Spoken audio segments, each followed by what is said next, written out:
ಇನ್ನು ನೀವು ಬಂಗಾರದ ಗಣಿ ಚಾನೆಲ್ಗೆ ಸಬ್ಸ್ಕ್ರೈಬ್ ಆಗದಿದ್ದರೆ ಈ ಕೂಡಲೇ ಸಬ್ಸ್ಕ್ರೈಬ್ ಬಟನ್ ಅನ್ನು ಕ್ಲಿಕ್ ಮಾಡಿ ಹಾಗೂ ದಿನನಿತ್ಯದ ಅಪ್ಡೇಟ್ಸ್ಗಳಿಗಾಗಿ ಬೆಲ್ ಐಕಾನ್ ಅನ್ನು ಪ್ರೆಸ್ ಮಾಡಿ. ತಾಳಿಕೋಟೆ ವಿಜಯಪುರ ಜಿಲ್ಲೆಯ ತಾಳಿಕೋಟೆ ತಾಲೂಕು ಪ್ರಥಮ ಕನ್ನಡ ಸಾಹಿತ್ಯ ಸಮ್ಮೇಳನ ಕಾರ್ಯಕ್ರಮದ ವೇದಿಕೆಯನ್ನ ತಾಳಿಕೋಟೆಯ ಪರಮ ಪೂಜ್ಯರು ಆದ ಶ್ರೀ ಕಾಸ್ಕತೇಶ್ವರ ಮಹಾಸ್ವಾಮಿಗಳ ಪ್ರಧಾನ ವೇದಿಕೆ ಮಾಡಲಾಗಿತ್ತು. ಉದ್ಘಾಟನೆಯನ್ನ ಮುದ್ದಿಬಿಹಾಳ ಶಾಸಕರು ಆದ ಅಪ್ಪಾಜಿ ನಾಡಗೌಡ ಅವರು ಜ್ಯೋತಿ ಬೆಳಗಿಸೋದ್ರ ಮುಖೇನ ಉದ್ಘಾಟನೆ ನೆರವೇರಿಸಿದರು. ದೇವರ ಹಿಪ್ಪರಿಗೆ ಶಾಸಕರು ಆದ ಶ್ರೀ ರಾಜುಗೌಡ ಪಾಟೀಲ್ ಅವರು ತಾಯಿ ಭುವನೇಶ್ವರಿ ದೇವಿ ಭಾವಚಿತ್ರಕ್ಕೆ ಪುಷ್ಪಾರ್ಚನೆ ಸಲ್ಲಿಸೋದ್ರ ಮುಖೇನ ಕಾರ್ಯಕ್ರಮಕ್ಕೆ ಚಾಲನೆ ಕೊಟ್ಟಿದ್ದಾರೆ. ಕನ್ನಡ ಸಾಹಿತ್ಯ ಸಮ್ಮೇಳನವನ್ನ ನಾಡಗೀತೆಯೊಂದಿಗೆ ಪ್ರಾರಂಭ ಮಾಡಲಾಗಿದೆ.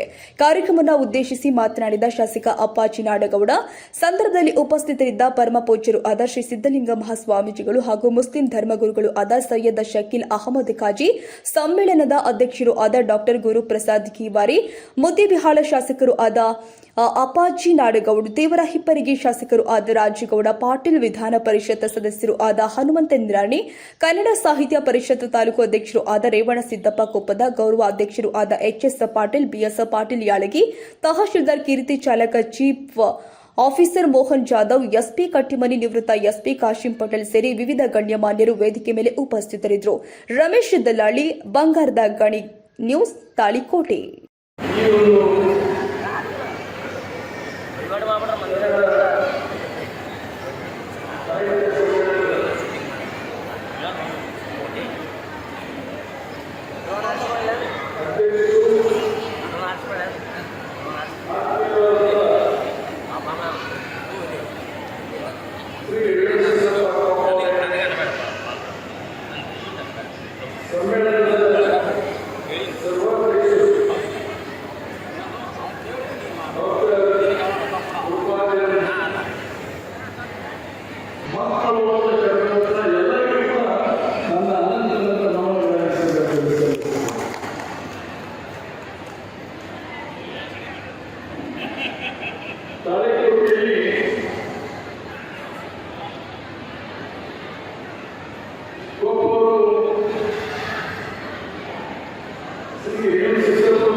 ಒಂದು ಒಳ್ಳೆಯ ಕಾರ್ಯಕ್ರಮವನ್ನು ಮಾಡಬೇಕು. ಕನ್ನಡ ಸಾಹಿತ್ಯ ಅದರ ಶ್ರೀಮಂತಿಕೆಯನ್ನು ಹೆಚ್ಚಿಸಬೇಕು. ಜನ ಅದು ಮನೆಯ ಮಾತಾಡಬೇಕು,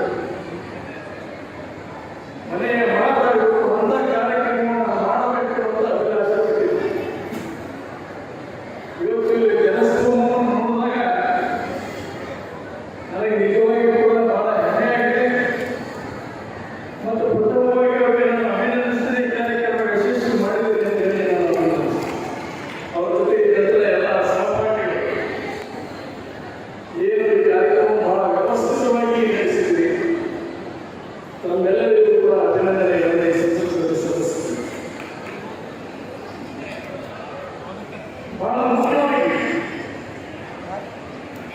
ನಾವು ಕನ್ನಡ ಸಾಹಿತ್ಯ ಸಮ್ಮೇಳನಗಳನ್ನು ಮಾಡ್ತೇವೆ, ಗೋಷ್ಠಿಗಳನ್ನು ಮಾಡ್ತೇವೆ, ಸಾಕಷ್ಟು ವಿಚಾರಗಳನ್ನು ವಿಮರ್ಶೆ ಮಾಡ್ತೇವೆ. ಅದು ಕೇವಲ ಒಂದು ದಿವಸಕ್ಕೆ ಸೀಮಿತ ಆಗಬೇಕು. ಆ ಸಾಹಿತ್ಯ ಸಮ್ಮೇಳನದ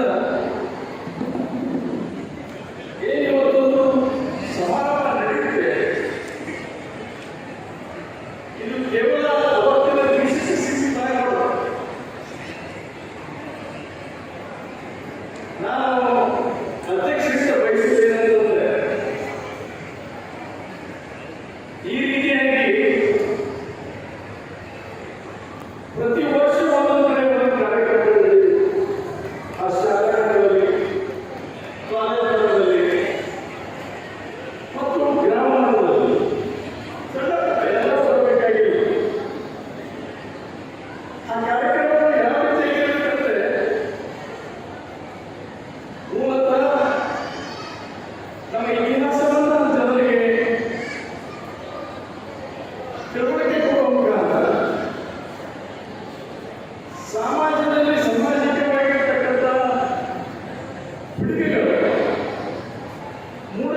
ಸಾಮಾಜಿಕವಾಗಿ ಬದಲಾವಣೆ ಅದು ಕನ್ನಡ ತಾಯಿ ಬಹಳಷ್ಟು ಮಾತಾಡ್ತೀವಿ ಹೋದ ತಕ್ಷಣ ಮರಿಬೇಕು. ಹಾಗೆ ಸಿದ್ದೇಶ್ವರ ಒಂದು ಪ್ರಸಂಗ ನೆನಪು ಬರ್ತದೆ. ಮುಂದೆ ಒಳಗೆ ಸಿದ್ದೇಶ್ವರ ಅವರು ಈ ಒಂದು 25 ವರ್ಷದ 30 ವರ್ಷದ ಹಿಂದೆ ಬಿದುಗುಂದಿ ಗ್ರಾಮದಲ್ಲಿ ಪ್ರವಚನ ಕೇಳಿಕೊಂಡಿದ್ದೆ. ಬಿದುಗುಂದಿ ಗ್ರಾಮದಲ್ಲಿ ಪ್ರವಚನ ಕೇಳುವಂತಹ ಸಂದರ್ಭದಲ್ಲಿ